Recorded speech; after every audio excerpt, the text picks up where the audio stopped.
First, you're going to want to go to the Fitbit app. Then you're going to want to select your profile in the top right corner, and then select Manage your Google account.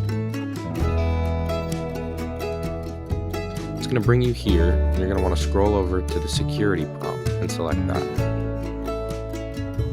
You're going to scroll down. There's going to be an option for password.